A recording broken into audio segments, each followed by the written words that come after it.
letting deposits and stuff in Hanover. Let's see. We'll give it one more minute. Since I'm usually 1 minute late, I'll defer to people like me.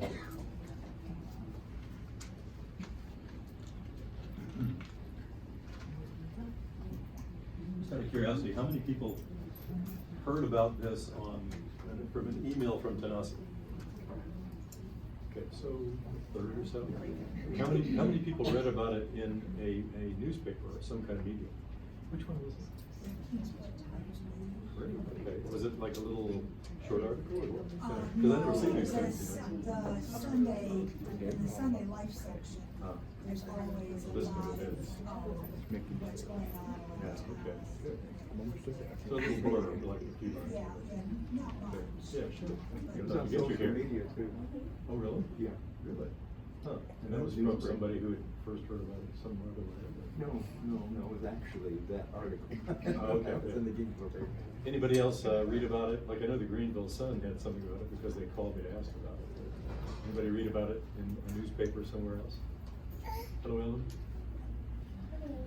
All right, so I think let's just get the show on the road. So we are the Tanasi Arts and Heritage Center, which I guess you all know, and of Northeast Tennessee Incorporated. So we're a 501c3, and we're based in Unicoi, Tennessee, and we have the Tanasi Gallery in the Unicoi Visitor Center, just off the main Unicoi exit of I-26.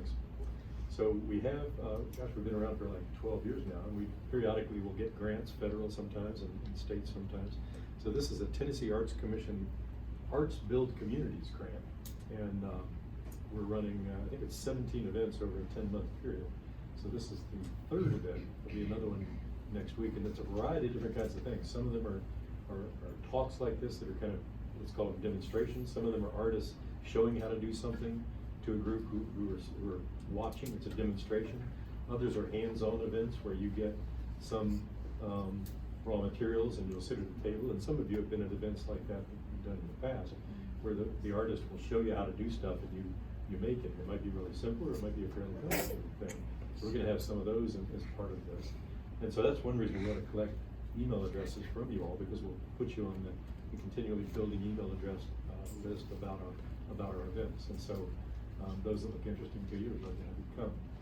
So again, this is the third event, and what else? I guess we're just glad to have you all here. And let me introduce Wayne Winkler, who I did originally a little while ago, but for those who've just gotten here more lately, this is Wayne, who's the general manager of ETSU, of WETS, and I guess there's some difference there, of WETS, and also the author of the book. Did you bring me a copy? All right, there it is. 2 books, okay, yeah. So Walking Toward the Sunset, and I can read Beyond the Sunset. Okay, the natural follow-on. First you hit the sunset, and then you fall off the earth on the other side of it. But anyway, so Wayne's a Melungeon, I believe, right? And became semi-famous a while back. You showed me a picture once. Was it in Psychology Today? Psychology Today. Yeah, like a full-page picture of Wayne. Yeah, pretty cool. You know, that's not a trivial publication, right? And so he's helped to make the history of the Melungeons better known, and the mystery of the Melungeons more dispelled, I guess you could say, through his book. So Wayne, thank you for being here, and take it away. Thank you. Thanks very much. I want to express my thanks to the Tanasi Arts and Heritage Center for hosting this, Victoria Court for getting everything organized, and also want to thank the Memorial Park Community Center for hosting us. And thanks to all of you for coming out and joining us online, however you have joined us. This evening we're going to be talking about the mystery of the Melungeons. And we all love a good mystery. You know who really loves mysteries? Journalists. They love mysteries. They've written about the Melungeons for nearly 200 years because they are attracted to that mystery. Now, this mystery has several elements. Where did they come from originally? How do you identify a Melungeon? How do Melungeons identify a Melungeon? And the big question over time, in the eyes of the law at least, is, are they white? Well, sometimes the answer was no, and sometimes the answer was hell no. Whiteness has always been a valuable and sometimes elusive trait, and the Melungeons didn't always pass that particular test. During the last 200 years, not everyone found the Melungeons mysterious. In 1848, a court in Rogersville ruled that the Melungeons were Portuguese. In 1874, a court in Chattanooga found that they originated in Carthage and Phoenicia by way of Portugal. And in the early 20th century, the state of Virginia classified the Melungeons as, quote, colored. Let me tell you how I became a Melungeon researcher. My dad grew up in Hancock County. He was born and raised there. His whole family's there. And we visited often. And back in 1968, I was 12 years old. We'd gone to my grandmother's house, and I was looking at a newspaper. I didn't even know Hancock County had a newspaper, but they had one. And it was the July 4th, 1968 edition. And it talked about the plans to put on an outdoor drama about the Melungeons. Now, I was only 12, but I thought I had a pretty good vocabulary for a 12-year-old, but I had never heard the word Melungeon before. And so I asked one of my uncles, you know what are the Melungeons? You know about them? He said, ah. And I asked another uncle, and he said, ah. And finally, my mom came and said, you know, your grandmother's a Melungeon. That means your dad's a Melungeon. That means you and your brother are Melungeons. And I said, okay, what does that mean? Well, that was where that gave out. Well, fortunately, my dad's sister was a school teacher in Sneedville and was very interested in the Melungeons and was involved in the outdoor drama that was going to be staged the following year. And she gave me a whole bunch of articles, copies of articles that she had collected. And with that, I went back up north. I grew up in Detroit, and at some point I had to write a paper about just anything, just had to write a paper. You know how that is usually in an English class. So I thought, well, let me write about the Melungeons, that'll be interesting. And a couple of days later, the teacher says, Mr. Winkler, would you stay after class? And I thought, oh, what have I done? Well, I'm trying to think what I've done this time.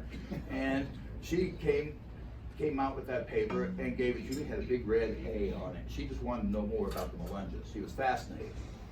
And over the course of my school career, I may have turned that same paper in about 6 or 7 times. Always got an A, and that is how one becomes a Melungeon researcher. It's that positive reinforcement that you get. Cheating. So, in this quest, what did I learn about my people? Well, first I learned that before 1968, Melungeon was a derogatory term. No one ever used that to describe themselves or their families. It was something that somebody else called you, and they weren't being friendly when they called you that. The general consensus among serious researchers was that the Melungeons were a mix of Native American, European, and African ancestry. But for some reason, that wasn't deemed exciting enough. Newspaper and magazine articles like to deal with the mystery of the Melungeons and theories of where they might have come from, because that sells magazines and newspapers. I think a lot of these articles presented theories. Sometimes I think they were kind of challenging each other to come up with something new. But the people who lived near the Melungeons didn't really think they were mysterious at all. They simply assumed that the Melungeons had African ancestry and treated them as that seemed to be proper in that day and time. No one even knows where the word Melungeon originated. There's a body of thought that says it came from the French word mélange, which means mixture. But there are others who will say it comes from the Greek word melon, which means black. Or supposedly there's an Afro-Portuguese term, milongo, which means shipmate or comrade. There's a suggestion that it comes from the Arabic and Turkish phrase Melungeon, which means cursed soul, or one who's been abandoned by God. There's an old English term, Melungeon, which if you ever read Spencer's Fairy Queen, they talk about Melungeon as just a real hostile, evil kind of a spirit. These aren't really good names, are they? I mean, the best one I think is the Italian Melungena, which means eggplant. Dark skin, fruit. My daughter likes calling me an eggplant. I think that's funny. But the word Melungeon, wherever it came from, it was a reflection of it was a reflection of someone's ethnic background, but it was also indicative of their socioeconomic status. It was assumed that if you were a Melungeon, you were lazy, you were suspicious of outsiders, you preferred to hunt and fish to working a regular job. You weren't interested in education for yourself or for your children, or making life better for yourself.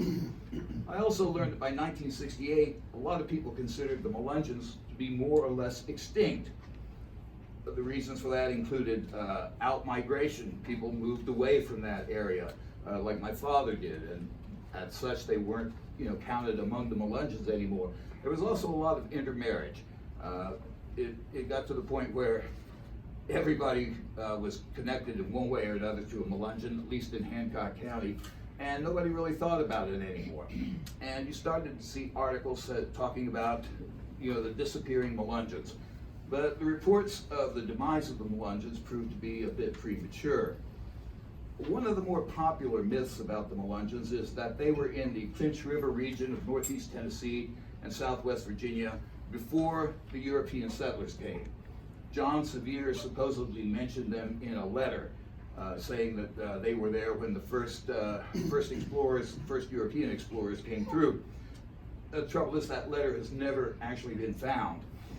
Some origin theories place the Melungeons in pre-colonial America as being deserters from the expedition of Hernando de Soto, who was in the came to southeastern United States between 1538 and 1542.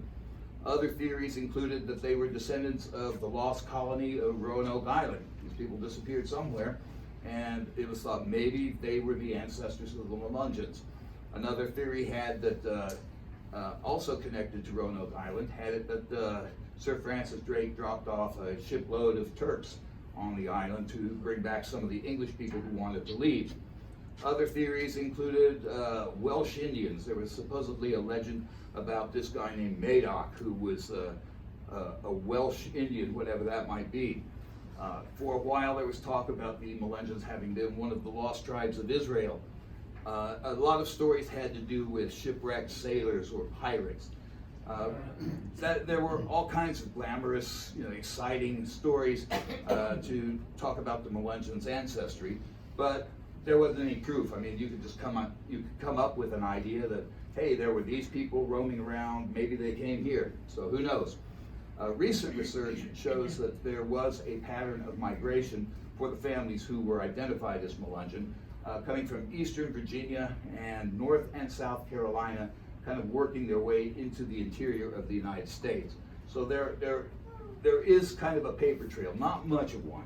It's a very scanty paper trail, but there have been people like Jack Goins and Joanne Pizzulo who have gone to every courthouse you can imagine, looking in the oldest, dustiest files that they can find. Now, one of the things that I learned early on studying the Melungeons was that they were one of many mixed ethnic groups that were found in the eastern United States, particularly in the southwestern United States. In the late 1940s, a sociologist named William Gilbert identified more than 200 groups that he called remnant Indian groups. He noted that the idea that they were Indian kind of varied from group to group. Some of the members, he wrote, appeared to be more white or Negro than Indian. Many of the original tribal names had fallen into disuse and had been replaced by nicknames that had been given to these groups by the whites. Naturally, they were not complimentary, nor were they taken as such by the groups that they were referring to. These groups included the Red Bones, the Brass Ankles, Yellow Hammers, Red Bones, I mentioned them before, Jackson Whites, Dominickers, and Melungeons. Now, all of these terms were exonyms. Members of these groups despised those names. Exonym is a word used by people outside a group to describe the members of that group. And the members of the group did not like those names.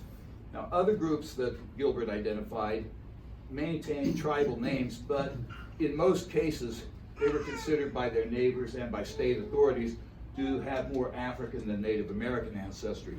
And these groups included the Croatans, who are now known as the Lumbee Indians, the Hatteras Indians, the Saponi, the Catawba, the Nanticoke, and a few others. In these groups, group members are often identified by their surnames.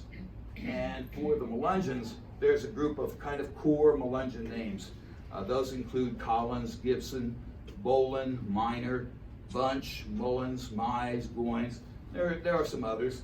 Of course, over the years, many, many more names get associated with Melungeon families, and sometimes you have someone with a name that, yeah, they have Melungeon ancestry, somebody else with that same name does not. So in Hancock County, which is a small county, people kind of know who is who, but it can get confusing. One thing that I found interesting is, given all these different groups, why are the Melungeons more well known than any of the others? I mean, you don't see a lot of newspaper or magazine articles about the Dominickers or the Yellowhammers. Well, one reason for that is that the Melungeons have gotten a lot more press, and they got it earlier than most of these other groups.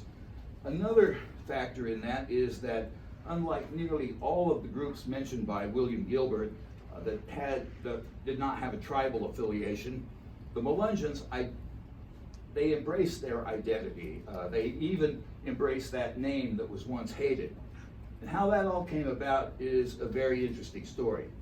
Now, as I said, we know that there are tax records, various other documents that have been found going all the way back to the Tidewater of Virginia, to the eastern parts of North Carolina and South Carolina, showing that different groups of families that were later identified as Melungeon came into the Northeast Tennessee, Southwest Virginia region from various points, from Virginia or from South Carolina or various ways.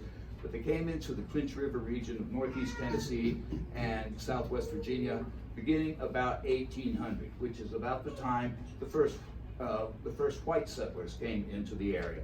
They weren't pioneers. They came along with the first big wave of settlers. When Tennessee became a state in 1796, its constitution gave the vote to all free men. Did not mention color. If you were a free man, you could vote.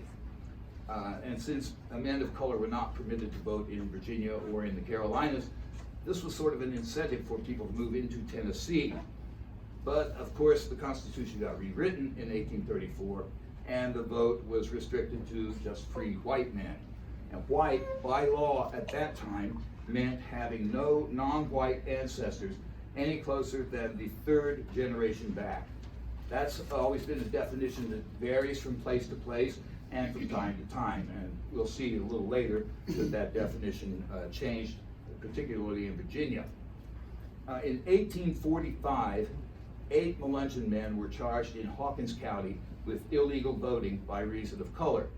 Now, that's the year Hancock County came into existence, but they didn't have their administration functions yet, so the case was tried in Hawkins County, and it had to do with the election of 1845.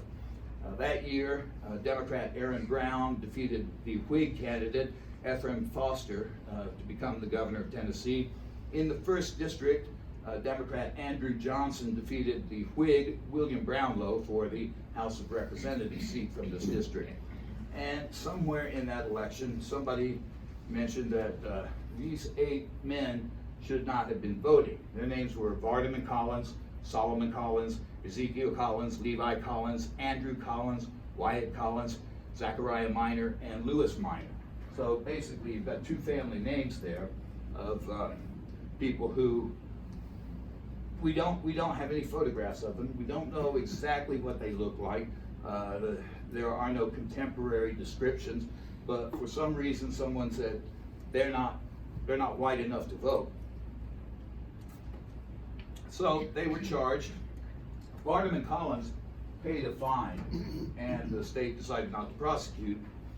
But the others went to trial and were defended by John Netherland of Rogersville, or Kingsport rather.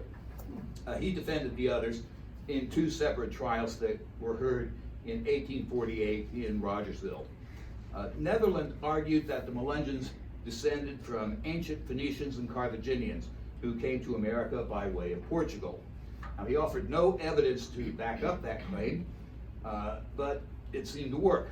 2 defendants, one in each trial, were acquitted, and charges were dropped against the remaining defendants because they were all related. So, you know, if this guy's okay, his brother's okay. So, anyway, the Melungeon men were acquitted and presumably had the right to vote. However, there are no records showing that any Melungeons tried to vote again until after the Civil War. I think they had been burned once and weren't going to try it again. Now, during this same time, the period between the arrest and the trial of these defendants, an anonymous journalist paid a visit to Blackwater Valley in Hancock County. This is the area between Newman's Ridge and Powell Mountain. And he wrote about the Melungeons. He mentioned visiting Vardy Collins, who he described as the chief cook and bottle washer of the Melungeons. Vardy was sort of a patriarch in that part of the country, and by this time he was already in his 80s. He was a very elderly gentleman by then. But the writer talked about meeting Vardy Collins. He said, then he went on to say the Melungeons descended from a society of Portuguese adventurers, men and women, who came from the longshore parts of Virginia that they might be freed from the restraints and drawbacks imposed on them by any form of government. Sound like a wild bunch, don't they? He said that they intermixed with Indians and then with whites and blacks after the whites with their slaves came into the area. Now, the information or the implication of his writing was that the information he had came from Vardy Collins. He mentioned him just in the paragraph before, but it's not a direct quote. And Vardy Collins had just been arrested for voting and being the wrong color. He's going to talk to a stranger about this, a guy with a pencil and a notebook, you know? I don't think so. I think the journalist just kind of extrapolated that a little bit.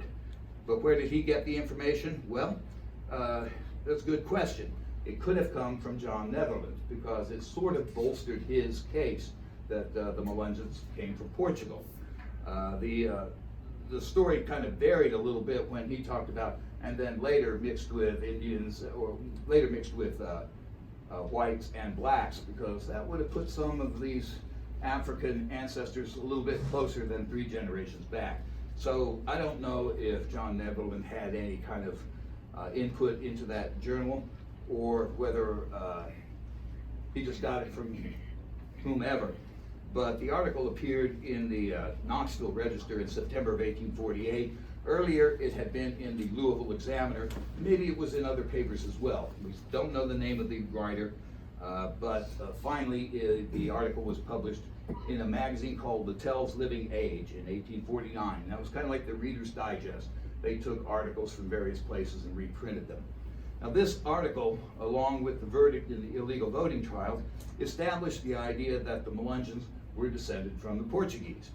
And that seemed to hold for a lot of people. They said, well, you know, this lawyer said that's where we came from.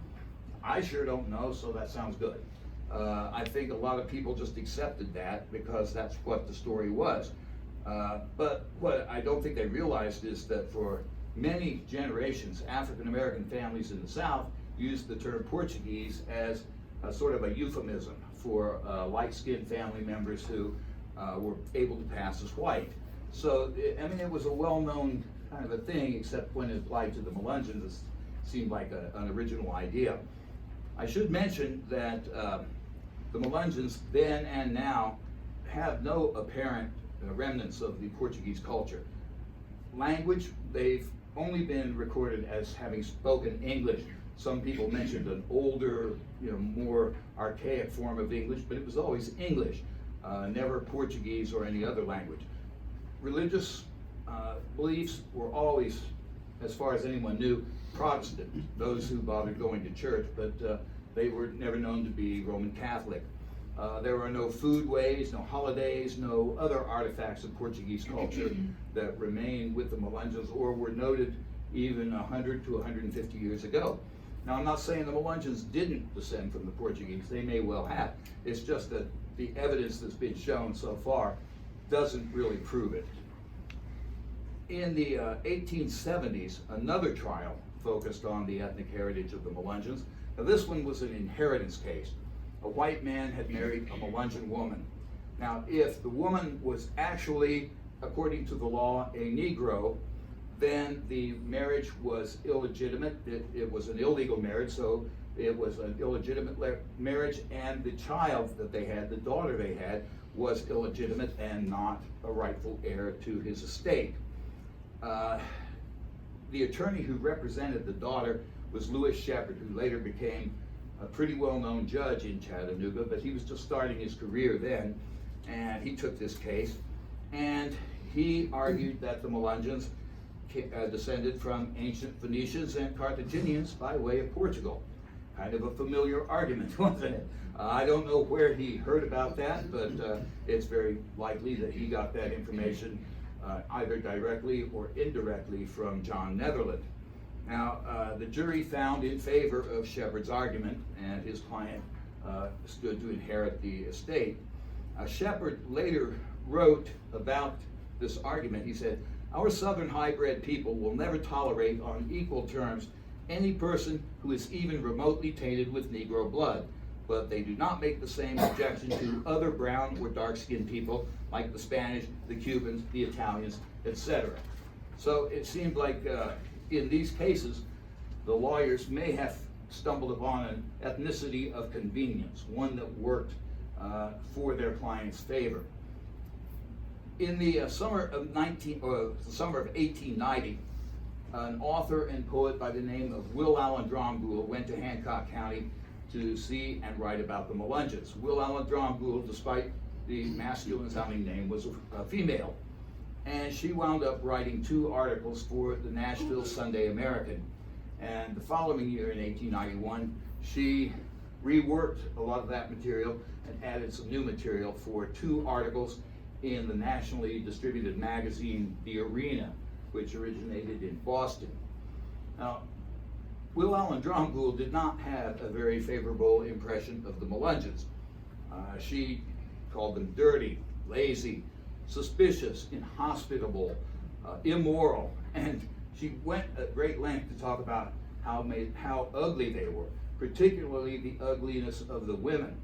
Everyone who's ever written about the Melungeons talks about how beautiful the women are, but Will Allen Dromgoole didn't see it. I guess eye of the beholder, I don't know. But in those articles that she wrote for the Arena magazine, she passed along some misinformation, and both of these items came to her by way of letters to the editor responding to her articles in the Sunday American. First of all, she repeated the story, or actually kind of, as far as we know in written documents, she originated the story of the John Sevier letter. John Sevier writing, saying that these people with European features but dark skin lived somewhere in the wilds of East Tennessee where European settlers had not yet gone, and a whole bunch of stuff about that. But again, that letter's never been found. But the person writing to her at the Nashville American claimed that this letter was true. Another bit of information that she got claimed that the Melungeons could not be descended from Africans because, according to this letter writer, when you mix black and white genes, you get first a mulatto, then a quadroon, and then an octoroon. And of course, octoroons are barren and unable to have children and pass on these genes. And I thought, now, I wasn't the brightest student in biology class at school, but that's not the way it works. And I think somebody might have told Will Allen Dromgoole that between her first article in the Arena and her second one, because she seemed to bounce back and forth as to whether or not she thought the Melungeons were descended from Africans. She never really came down definitively one way or the other, but she did say that we were a blot upon our state. So I guess that's what, that closed the book on that. Naturally, people in Hancock County resented that, particularly the people who had put her up in their homes and shown her all the hospitality they were able to. then get to read that they were inhospitable, suspicious, and all these bad things. I don't know how many people in Hancock County actually read the articles, but they sure heard about them, and they made up a little song about her where they called her Will Allen Damfool. But anyway, when I was looking at these articles, I wanted to look at the original Nashville Sunday American articles. So I was over at ETSU going through the microfilm, and looking at these articles, and they were published 2 weeks apart. So you kind of go through the whole newspaper, and I couldn't resist looking at some of the other stories. And I got the impression, and I went back and looked again, and it was a strange thing, is every issue of this newspaper had some story prominent, usually on the front page, about some atrocity that had been perpetrated by blacks against whites somewhere in the South. I mean, this newspaper looked kind of like the New York Post does today, but it was just, they were really hammering that idea. And this was at a time in 1890 when these articles were published. This was the time that historian Rayford Logan described as the nadir of American race relations, about the roughest time to be black in American history. Different historians argue for different time frames, but it's always around the end of the 19th century, the beginning of the 20th century. When Reconstruction ended in 1877, basically the Republicans just abandoned giving any protection to black voters in the South, and therefore the old guard, the people who had been Confederates, they took over most of the states again. Voting rights were curtailed, Jim Crow laws were adopted, black players were barred from Major League Baseball first, and then horse racing, then football. They were cut out of different professions. They couldn't be mail carriers anymore, carpenters or sailors. In 1896, you had the Supreme Court decision in the Plessy v. Ferguson case, which basically said separate but equal is okay. As long as there's a restroom for whites and a restroom for blacks, we're good. Doesn't matter, if the restroom for blacks is a broom closet with a bucket, It's as long as they have one for each. This time also saw an increase in the number of lynchings. The Ku Klux Klan was revived in 1915, and then in the immediate aftermath of World War I, there were several race riots, that's what they were called. Mainly they were massacres of black people by white people. In 1919, this happened in Chicago, in Longview, Texas, in Elaine, Arkansas, in Omaha, Nebraska. 1920, the mainly black village of Ocoee, Florida was pretty much annihilated. 1921, the Greenwood neighborhood of Tulsa was burned. 1923, Rosewood, Florida, another small town, which was basically knocked off the map. Now, this was a period of racial violence that coincided with the rise of the philosophy of eugenics. The dictionary defines eugenics as the study of how to arrange reproduction within a human population to increase the occurrence of heritable characteristics regarded as desirable. The American eugenics movement really embraced the negative eugenics concept with the goal to eliminate undesirable genetic traits in the human race through selective breeding. And in that philosophy, race mixing was considered one of the greatest dangers to human existence. Undesirable, or in other words, non-Caucasian traits could be passed on to unsuspecting families by mixed race people who passed as white. People who sound a lot like the Melungeons. That was one thing that was working against the Melungeons. They were a prime example of mixed race. Even if nobody could say exactly which race contributed what, they were definitely mixed people. States adopted legislation which increased the penalties for interracial marriage. That was already illegal in most places, but they toughened up the laws. One prime example of how far they could go with that is Virginia's Racial Integrity Act of 1924. It was advocated by the Registrar of Statistics, a gentleman by the name of Dr. Walter Plecker. Under this law, Virginia citizens were classified as either white or colored. Native Americans were categorized as colored, Many people had legal documents. When they went to the courthouse and looked up something like a birth certificate, they might find it had been altered upon the orders of the Registrar of Statistics. In 1930, Virginia passed a law defining anyone with a trace of African ancestry as black. In essence, they codified the old one-drop rule. 1 drop of African blood makes a Negro.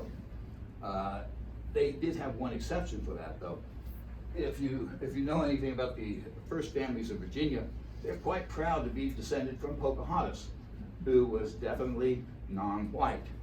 So they created the Pocahontas exception to the Racial Integrity Act. If you could show that you had 1/16 or less of Indian blood unmixed with any other non-white, then you could be considered white. This was so that the first families in Virginia who were proud of their descent from Pocahontas would not be subjected to the same thing that other non-white Virginians were subjected to. Virginia law did not permit forced sterilization of black, Indian, and mixed women because of their color. However, state institutions had the power to sterilize those who were deemed feeble-minded, which is a pretty imprecise definition. Many officials in Virginia during the 1930s publicly praised Nazi Germany for its sterilization programs. So this was not a time he wanted to be on one of Plecker's lists, but that's exactly where the Melungeons wound up.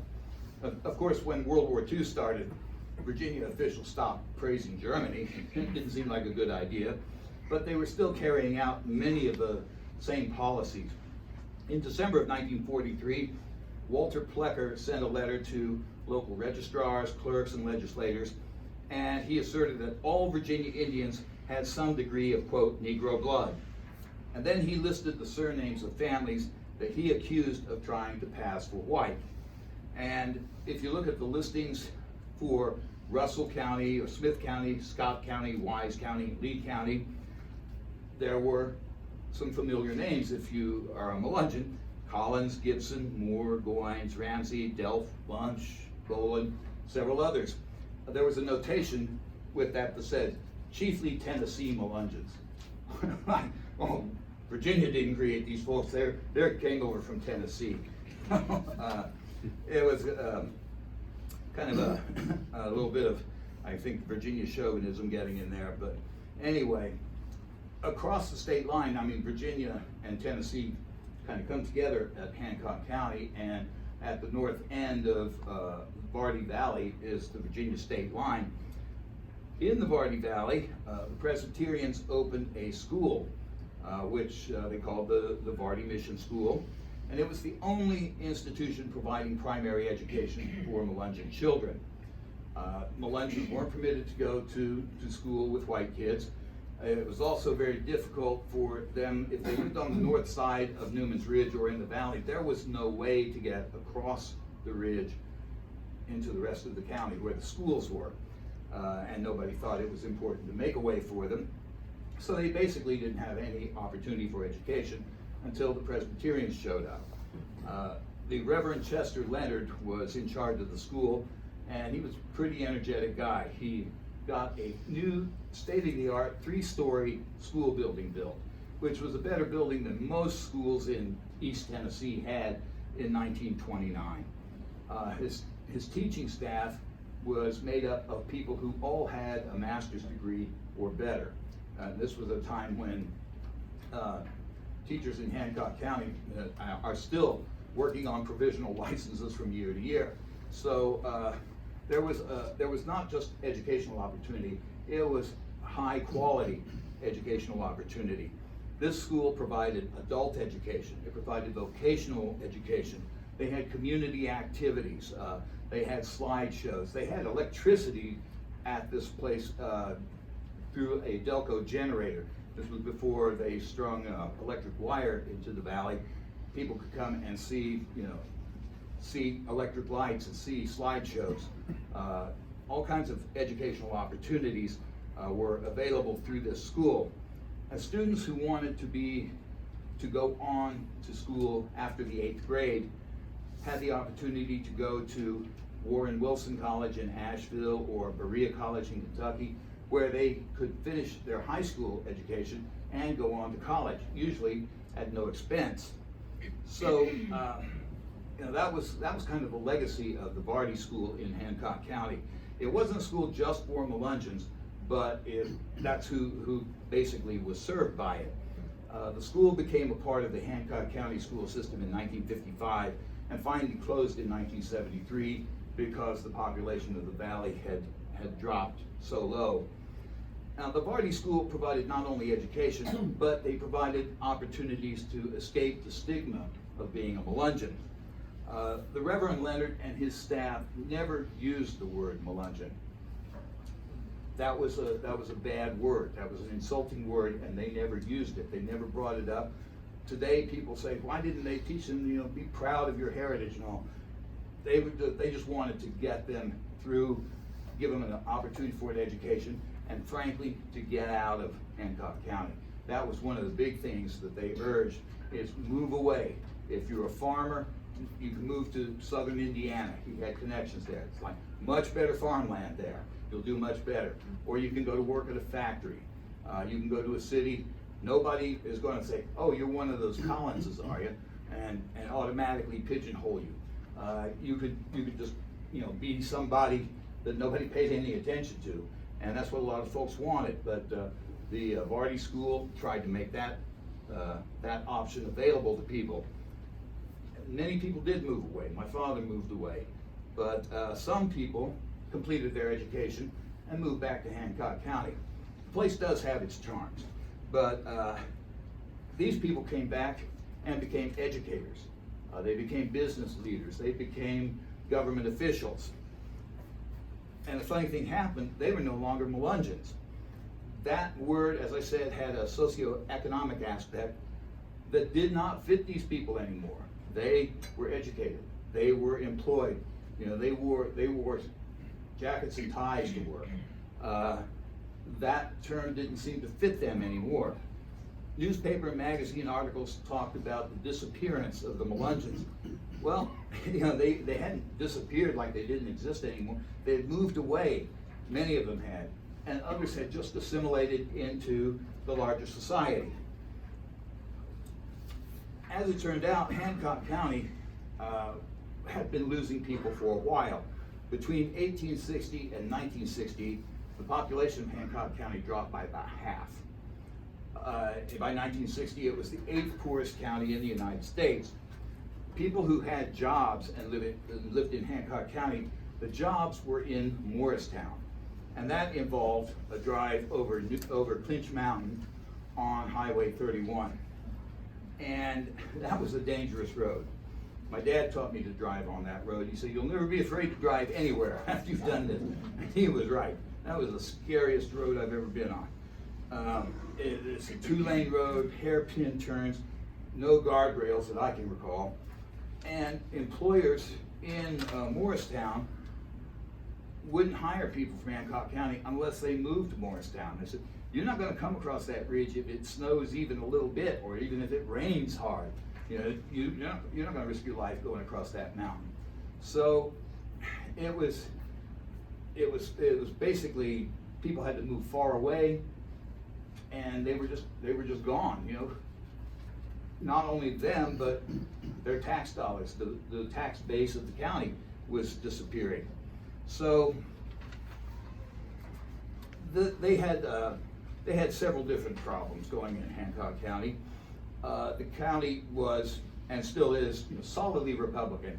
You can fit the number of Democrats in a really small room, and half of them will be named Winkler. But anyway, the county was dominated by Republicans who were split into 2 factions. They couldn't agree on anything, so basically nobody wanted to do anything for fear that the other side would get credit for it. So it was basically a stalemate kind of a situation as the county was just getting sicker and sicker. Charles Turner became the mayor of Sneedville in 1961. He was kind of an anomaly. He was a Democrat, one of the few in the county he was the only Democrat in his family, but he was kind of a progressive guy, energetic guy. He owned a drugstore in town. He was not a pharmacist. Most people who own drugstores are pharmacists, but he hired a pharmacist. What he liked doing was taking and developing photographs. But he had a lot of interests. He wanted to bring a lot of things to Hancock County, and most of all, he wanted to fix that highway. Well, he wasn't the only one who wanted to see improvements in Hancock County. University of Tennessee and Tennessee Valley Authority promoted leadership classes and got community involvement. And many of those people who were identified as community leaders had Melungeon surnames, and they'd been educated at the Vardy School. At that time, you had the war on poverty, the Great Society, Lyndon Johnson's Great Society, and Appalachia was a particularly influential kind of, it was a place a lot of people wanted to help. They had seen pictures and film of the poverty in Appalachia, and they wanted to help. There was money to help. But for Hancock County, it was kind of like in the war movies, you know, the medics are doing triage. Hey, forget that one, he's a goner. That's the way they looked at Hancock County. It's like, nothing we can do will help Hancock County. Which is a hard thing to hear if that's your home. And these people, you know, who were community leaders, you know, they thought, well, there's got to be something more than that. They worked with University of Tennessee and Tennessee Valley Authority primarily to get an economic study of Hancock County. What's their potential? What could they do? And so they got a couple of professors from Carson Newman College, and they came back and said, essentially, the county was in bad shape. They had no natural resources, isolated, no major highways going anywhere near. They had a political structure that was not interested in improvements. They had a very poor educational system.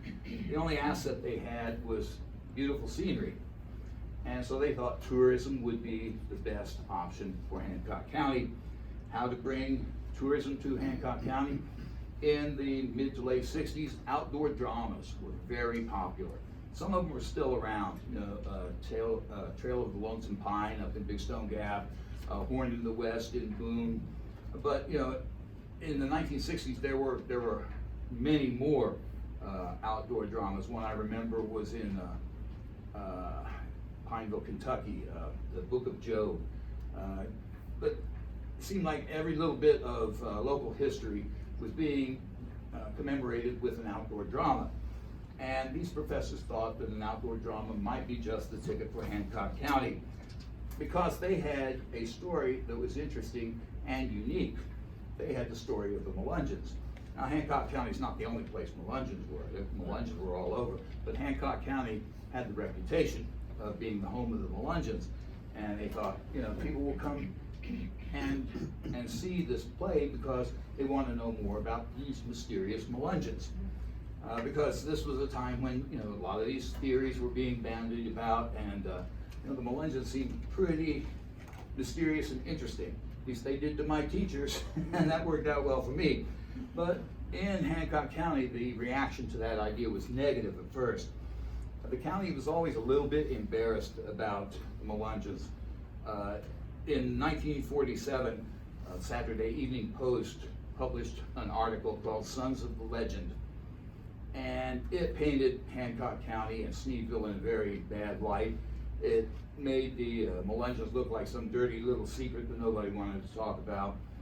And the result was that, you know, nobody wanted to talk about Melungeons anymore.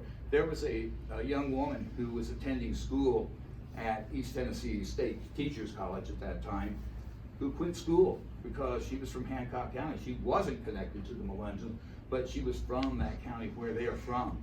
And she was so embarrassed that she dropped out of school. That's kind of how the county felt about Melungeons at that time. But they also noted that more recently, the articles they had seen in newspapers and magazines had been a little bit more positive. Then there was also the novel by Jesse Stewart, his 1965 novel, Daughter of the Legend, which, kind of a cornball novel actually, but it was positive. You know, after all the bad things that had been written about Melungeons, you know, they weren't going to knock something that was positive, even if it was kind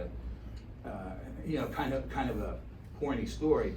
But you know, these were all things that were reinforcing the idea that maybe people would be interested in the Melungeons. And many of those who formed the Hancock County Drama Association had Melungeon heritage, but none of them really considered themselves Melungeons. No one considered them Melungeons because they didn't fit that stereotype of what the word had meant. These people were educated, they had responsible positions in the county, but to promote the outdoor drama, people like Claude Collins and Corinne Boland would talk to the press and say, yeah, I'm a Melungeon, I'm proud of it. It was a unique thing. It was kind of a milestone for Melungeons. They were the first people to ever, you know, acknowledge it. But soon, gradually anyway, being a Melungeon became acceptable, and it became a source of pride. One thing that a lot of people said in Hancock County at the time is, used to be nobody said the word Melungeon. Now everybody wants to be one. That's taken a little bit far, I think, but there was kind of a new pride in being a Melungeon. Now the outdoor drama Walk Toward the Sunset ran from 1969 to 1976. It didn't bring the boom in tourism or any of the things that they had hoped it might do, but Hancock County did begin to embrace its Melungeon history. Most of the other groups that had been identified in William Gilbert's article in the 1940s, they were mostly gone by then.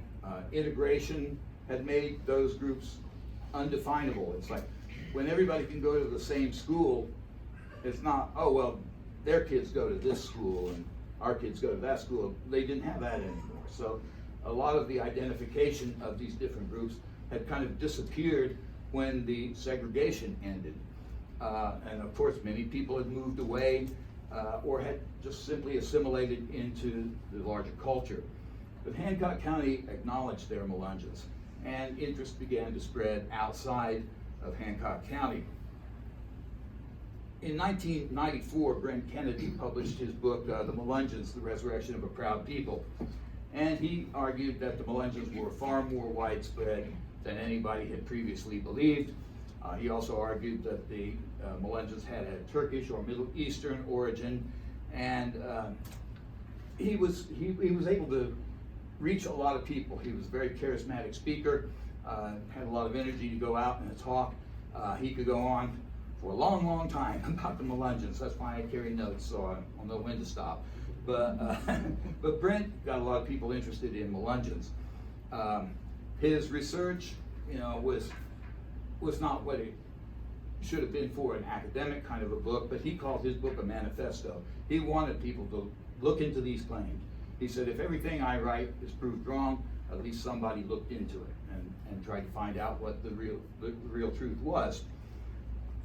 Brent's book coincided with the rise of the internet for just ordinary people, and online genealogists were trading information about this, and they organized a gathering in Wise, Virginia, where Brent Kennedy lived, in 1997.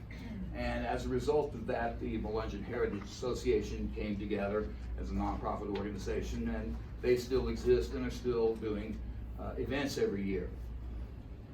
Many people believe that DNA technology will finally solve the mystery about the Melungeons and clear everything up. Well, it cleared it up like taking a glass of muddy water and shaking it up. It cleared it up all right. What we found out is that we all have interesting backgrounds. We all have relatives from different places, and you know, how did I get a relative way over there? Your family may be more interesting than you thought. But anyway, that's one thing that we've learned from DNA technology. There are people who have claimed to have a Melungeon DNA test. That's just plain fraud. I've given DNA samples to a lot of people, and unfortunately they use my DNA, Claude Collins' DNA, and all like that, and said, hey, you know, this is what Melungeons are made of genetically. And I said, wait, I've got two parents, like most of us, and only one of them is a Melungeon. So, you know, there is no Melungeon DNA test. If somebody tells you they have one, you're talking to a fraud. But in 2011, Jack Goins, who's been a tireless researcher for about the Melungeons for many years, he conducted a DNA test, and it was from a very small sample. What he wanted to do was do a test, say, what if we could get the DNA from people who were identified as Melungeons in the 1840s, you know, about the time that the illegal voting trials took place. Well, it wasn't practical to go dig these folks up and get the DNA, as frowned on. So what he did, he found men with an unbroken male line going back to someone who had been identified in court or in a census record or something like that as a Melungeon. That unbroken male line meant the same Y DNA chromosome. It was passed down from father to son all those years. And then he could get an idea of what the genetic makeup of the original Melungeons was. Well, it was a small sample. I mean, very few people fit that criteria. But what he found was that these samples had African and European ancestry. He did not find Native American ancestry. And that was kind of controversial. The size of his sample group was controversial. But we're finding that Native American ancestry is kind of tricky. Looking at it genetically, it's often very difficult to find or identify. And they're also finding out that not all Native Americans came from the same place. So that's changing the thinking a bit. DNA technology might someday develop to answer these kind of questions. 25 years ago, ordinary people couldn't afford a DNA test. It cost $100,000 or more. Now, if you got $200 or $300, you can get a DNA test. That's all happened in the last 25 years. What's going to happen in the next 25 years? What's technology going to be like? Maybe it'll have answers, maybe not. The Melungeons just might remain mysterious. Part of the problem is that race is not a scientific concept at all. It's a social construct. It really has nothing to do with biology, anthropology, or anything like that. Race is just something that is artificially created for various reasons. Now, our society tends to think of race in terms of black and white, but really there are a lot of shades of gray in between, or more accurately, shades of brown, tan, various colors like that. The Melungeons serve as a concrete example of the racial spectrum of early America. It was not as simple as might have been led to believe, and it's fascinating. Even if you don't find great answers, it's quite an interesting journey. I want to thank you all for coming out tonight, and if you have any questions, I'll be happy to try to answer them.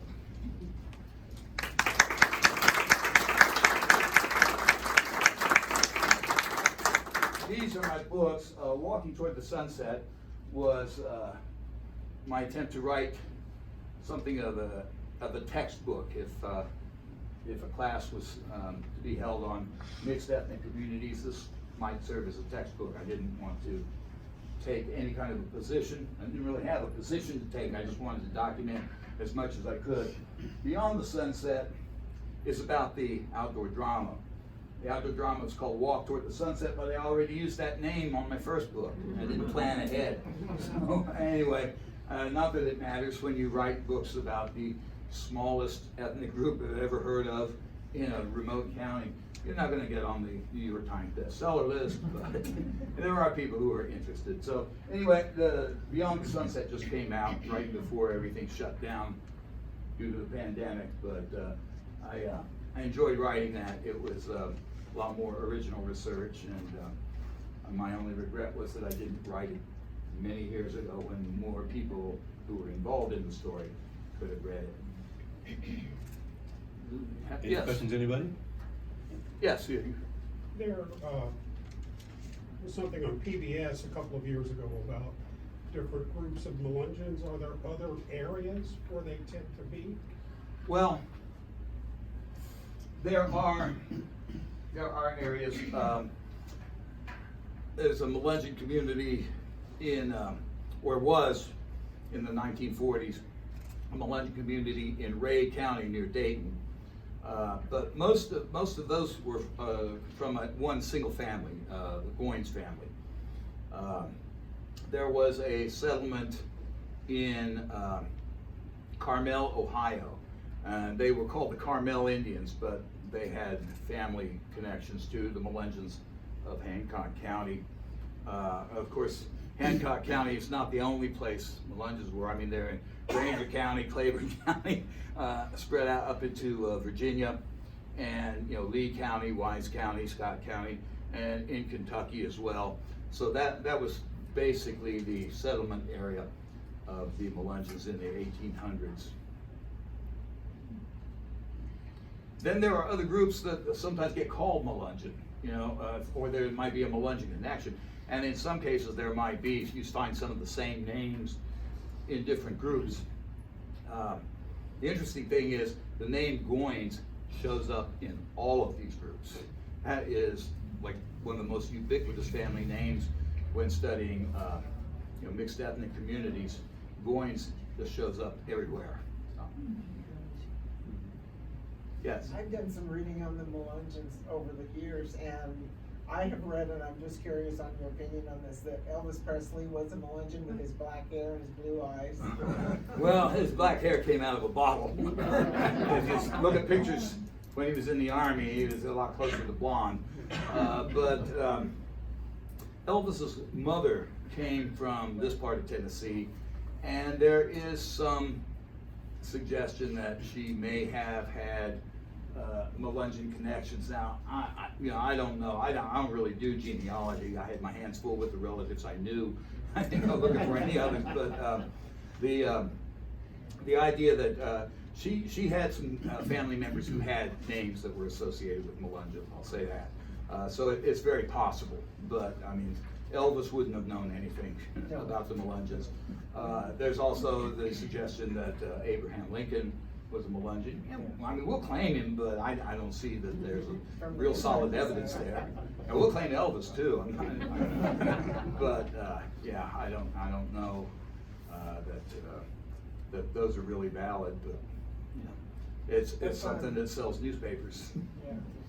I think it's interesting that this settlement in the midst of the mountains in East Tennessee was apparently the major original location.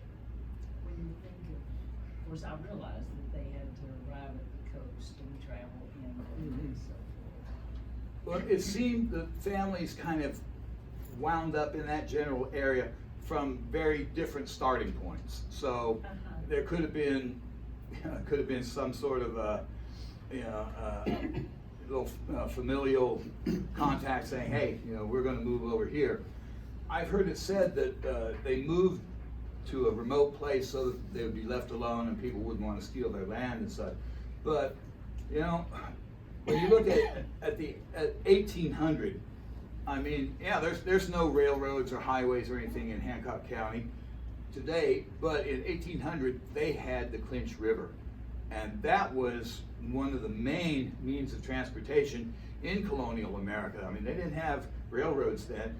What roads they had were in pretty rough shape, but they were close to the great immigrant road that came down from Philadelphia along the mountains in Virginia, which was where the Scots-Irish tended to migrate down into Appalachia. The Melungeons were pretty well set up to be at the heart of transportation, such as it was in those days. So I kind of question whether they were going for isolation. It seemed like they were keeping options open living in a place like that. That makes sense. Yes. In all your investigation, is there one key question that you think could be answered that would help clear up more of this? I think the key is looking at the free African American families in pre-colonial and colonial Virginia, North and South Carolina. The original slaves that were brought to Jamestown in 1619 were not enslaved for life. That was a later a later development, but they were slaves for 7 years. It was like indentured servitude, except they didn't get to choose it. But after 7 years, they were free. So the Carolinas and Virginia had what you might call a relatively sizable population of free African Americans. Paul Heinig has written about them, and you will find the Lunch family there. You will find Gowans, which could be, you know, an early form of Goins. I think looking at that group of people who had been indentured servants, whether they were white or black, they were free and had nothing. They were at the bottom of the social order. They had nothing to do but go and see if things might be better out west, you know, in one way or another. And that's where I think the answers are. And you know, it's hard to show with documents, because these are people who didn't get their names on many documents. They didn't own much. They weren't permitted to vote. They pretty much didn't exist in terms of official record keeping. And then, as genealogists will tell you, at some point between the Civil War and the 1920s, every courthouse in the South burned to the ground with all its records. So you always have, you know, gaps in whatever records there might be. So, you know, it's a difficult thing to take this one person that you have evidence of his existence and connect that to somebody who's alive today. But I think that would be the key if that could be done. Did they migrate as part of the wilderness trail up into Kentucky? Pardon? Did they migrate as part of the wilderness trail? That up into was Kentucky? one of the stopping off points was what's the fort in Dungannon? Fort Blackmore, right? That was, you know, that was Daniel Boone's headquarters as he was making his incursions into Kentucky. And that was part of the Settlers Trail, and there are records of people named Collins and Gibson who went through Fort Blackmore and then, you know, followed the Clinch River on down, or moved laterally, or, you know, stayed in that area somewhere. In fact, the first mention of the word Melungeon that's written is in the church minutes of Stony Creek Primitive Baptist Church, which is near Dungannon. And it just mentions that, you know, some parishioner had criticized somebody else for, quote, harboring them Melungeons. And I don't know what that meant, but it was, you know, it was an acknowledgement that these were people who were in some way somewhat disreputable. I was struck by the, you know, when you started off, Wayne, the list of possible etymological, you know, names, derivations, and origins, because all of them sounded plausible. You know, you mentioned mélange in French, which means a mixture, but a Melungeon literally is someone who's a mixture. You know, and yet all the ones you rattled off there all sound like, oh, could be that. You know, and so it kind of connects in my mind with, I've seen pictures like in your book and elsewhere of people with, I guess it's called an Anatolian bump, you know, which is a very heavy brow ridge of. Oh, no, that's supposed to be in the back of the Was it skull. on that? Oh, Yeah. I remember seeing some pictures of people with really heavy. Yeah. Okay, but either way, Anatolian is Turkish, right? So that came from that village. You can tell that little story there. Yeah. And it makes you wonder whether a bunch of people came from totally different places, somehow or other, however they managed to accumulate in a place and kind of made their own little melting pot of people that became known as Melungeons, but they had totally different, you know, origins genetically. I think that's highly likely, and And they mixed around with each other. You know, so. the idea of coming together was, as, you know, as people like us, you know, Right. next best thing to family, I guess. I've heard that's a place you can go without being harassed too much, and you can, you know, like you said. Yeah, you so, can land. yeah, I think that's entirely possible. It's highly unlikely that they all came from the same source, Yeah, but right. I think that you know, there might be some commonalities, you know, in terms of their situation, you know, as indentured servants or whatever. But, you know, again, I don't have I'm not here to shoot down any kind of a theory. Yes. My cousin thought that the Melungeons were brought here by UFOs because he said our family doesn't act like anybody else on this planet. Well, that was a good theory as anybody's. Anything else you got? Society, a Melungeon Yeah. Association. The Melungeon Heritage Association. Yeah, you can look them up online. They have a lot of different material that's available on there. They sponsor an annual gathering, which the last 2 years has been virtual, but that means they have them available to view whenever you want. So that's one benefit of the pandemic anyway. So it's a good thing that the Melungeon people have gotten, over the decades you described through the horrible race relations. It's the history of race relations in this country and everywhere, I guess. But it's good that they've gotten a more positive self-image and view of being a Melungeon and of their own heritage and background. So are there kind of reunions of Melungeon people now, where they get together from different parts of the country? And The annual gathering of the Melungeon Heritage Association, the first year, they didn't know really who might show up. They thought maybe 50 people would show up, and 1,000 people turned out. Really? The following year it was 2,000. Wow. But I think a lot of people came, saying, okay, I'll come here and I'll get my Melungeon card or whatever they thought was going to happen. But they found that it's not that simple.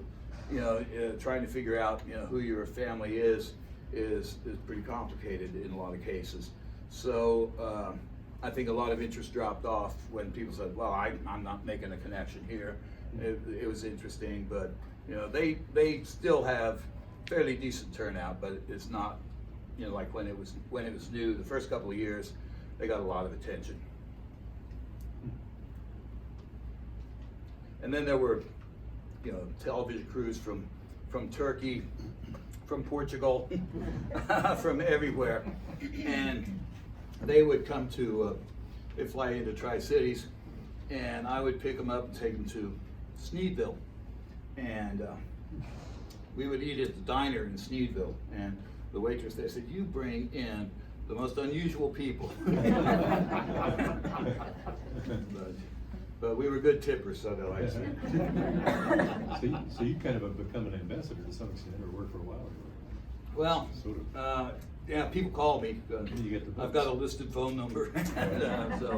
But yeah, a couple of books gives you a little bit of credibility. Sure. That thing you were talking about, the Psychology Today, that was an Australian writer named Patricia Keneally was working on a book, and she talked to me 4 or 5 times on the phone, long phone conversations, and then I forgot about it, And next thing I know, she's contacting me saying, my book is coming out, I'll send you a copy of it. And chapter 13 is about the Melungeons, and it's about, the book, it's hard to explain what the book is. It's like there's some sort of an inherited knowledge. Her book, you mean? Yeah, her book is about people who have a sort of a knowledge or an attitude that's passed down from generation to generation. That might be genetic, or it might be cultural. It could be any number of things. But she had that one chapter devoted to the Melungeons, and used me as an example. My family would be so proud. Anyway, that chapter wound up being republished in Psychology Today. Oh, okay. And so It was like a full-page picture of you. yeah, they You asked showed me. me that. It was like, They asked me to come to New York and do Wow. this photograph, and I said, we've got cameras and photographers and stuff all over down here, but they had, as if you saw the magazine, they had a whole gallery of Yeah. portraits done of people of different ethnic mixtures, Right. and they were all, shot basically the same. yeah. Very unflattering, sharp focus, but it was an interesting experience, a real professional photo shoot. So, that was a fun day. Anybody else? even though the DNA didn't reveal anything, are there certain characteristics and traits that kind of Well, I- a lot of them, besides the skin color? Mhm. What I think the DNA established, and Jack Goins studied pretty well, I think that's the main point, is that for many, many years, you know, the Melungeons denied having African ancestry because, you know, of all the hassles that you got, which they got anyway. I don't know why they didn't just go ahead and say, yeah, sure, whatever. You know, you're gonna treat it badly anyway. But there were people, particularly more recently, people looking for, you know, this Turkish ancestry, or they're looking for Portuguese ancestry, or, you know, whatever. And Jack Goins' study showed that there's African ancestry. That's what makes Melungeons different from, you know, the run-of-the-mill Appalachians. You know, everybody in Appalachia's got a great grandmother who was a Cherokee princess. But